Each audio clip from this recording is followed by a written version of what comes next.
دیوار پر مارے تو وہ وہاں رکتی نہیں بلکہ پلٹ کر واپس آتی ہے. ویسے ہی ان حروف قلقلہ کی ادائیگی میں آواز اپنے مخرج میں رک نہیں رہی بلکہ پلٹ کر واپس آ رہی ہے. اق اق اق اق اب اب اج اج اد اد. رخوت حرف کو ادا کرتے وقت جب آواز مخرج میں کمزوری کے ساتھ رکے کہ آواز تو جاری رہے اور آواز میں ایک قسم کی نرمی ہو تو یہ صفت رخوت کہلاتی ہے. اور جن حروف میں صفت رخوت پائی جائے ان حروف کو رخوہ کہتے ہیں. اب حروف رخوہ کون کون سے ہیں؟ تو حروف شدہ اور حروف متوسطہ جو ابھی میں آپ کو پڑھاؤں گی ان کو چھوڑ کے باقی تمام حروف رخوہ ہیں.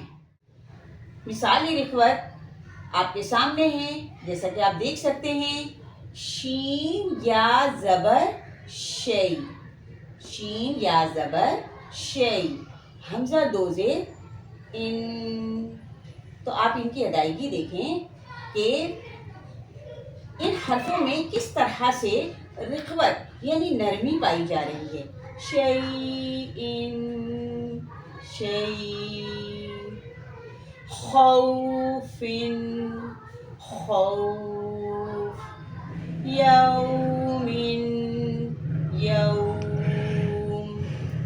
وی وو وی وو. صفت توسط، صفت توسط وہ ہے کہ جب حروف میں نہ تو پوری طرح شدت پائی جاتی ہو اور نہ ہی رخوت، یعنی کہ ان دونوں صفات کی درمیانی حالت ہو. تو ان میں 5 حروف ہیں جن کا مجموعہ ہے لینومر، جن کا مجموعہ ہے لینومر.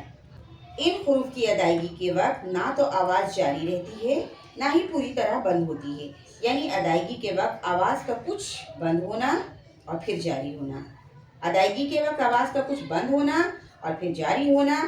لینومر کو میں ابھی آپ کو اچھی طرح سے سمجھاتی ہوں. ایسے حروف کو متوسطہ اور بینہ بھی کہتے ہیں. تو میں آپ کو توسط کی مثال پڑھاتی ہوں. دیکھیں، الفافن الفافا، انعمت انعمت، یعلمون یعلمون، هم فیہا هم فیہا، ارحم ارحم. اب میں آخر میں آپ کو شدہ و رخوہ اور مع توسط کے اچھی طرح سے مکمل طور پر سمجھانے کی کوشش کروں گی. جیسا کہ ہم نے پڑھا شدہ، شدہ میں آواز میں شدت پائی جا رہی تھی. شدہ پڑھتے وقت ہم نے دیکھا کہ آواز میں ایک شدت یعنی مضبوطی کے ساتھ آواز اپنے مخرج میں رک رہی ہے. جیسے تون جئتو، آپ نے دیکھا کہ آواز میں شدت پائی جا رہی ہے اور حمزہ ساکنہ میں جھٹکے کی آواز بھی آ رہی ہے. ہاں، جھٹکا لگتے وقت یہ ضرور دھیان رہے کہ باڈی نہیں ہلانا ہے، بس آواز میں ایک جھٹکا ہونی چاہیے. اسی طرح سے رخوت میں آپ دیکھ لیں کہ رخوت میں آواز میں ایک نرمی پائی جا رہی ہے. شیئن، خوف، یوم، وی وو. تو نہ تو شدت ہو اور نہ ہی رخوہ، یعنی نہ ہی سختی ہو اور نہ ہی نرمی، بلکہ ان دونوں کی درمیانی حالت ہو جسے توسط کہتے ہیں. شدہ و رخوہ کی درمیانی حالت کو کیا کہتے ہیں؟ توسط، یعنی درمیانی آواز، نہ تو اس میں شدت پائی جائے اور نہ ہی بہت زیادہ نرمی پائی جائے. جیسے کہ آپ کو پہلے بھی میں نے سمجھایا ہے، ایک بار پھر سمجھا دیتی ہوں. خلاصہ کے طور پر، الفافن انعمت، یعلمون، هم فیہا، ارحم ارحم. تو یہ تو تھا ہمارا آج کا سبق، جس میں ہم نے صفات لازمہ متضادہ کے دوسرے جوڑے شدت و رقوہ مع توسط کے پڑھا۔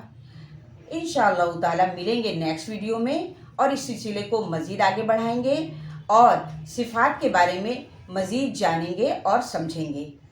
تب تک کے لیے اجازت دیجیے، ملتے ہیں نیکسٹ ویڈیو میں۔ کلاس کے اختتام کی دعا پڑھ لیجیے۔ اللہ حافظ۔ سبحانک اللہم و بحمدک اشہد ان لا الہ الا انت استغفرک و اتوب الیک۔ سبحان ربک رب العزت عما یصفون وسلام علی المرسلین والحمد للہ رب العالمین وصلی اللہ تعالی علی خیر خلق اجمعین برحمتک یا ارحم الراحمین، آمین یا رب العالمین۔